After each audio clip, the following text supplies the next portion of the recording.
Moje ime je Mario Medan, tehničar u odbojkaškom klubu Mladost Ribola Kaštela. Dobro večer, Mario. Što očekujete od subotnjeg derbija? Imate li šanse otkinuti bodove velikom favoritu?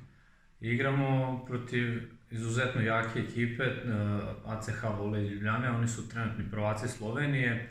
Međutim, mi vidimo naše šanse na domaćem terenu uz jednu dobru igru i dobru pripremu utakmice, tako da se nadamo da možemo da dođemo do bodova i do pobjede. Kako gledate na stanje u svojoj ekipi i dosadašnji učinak?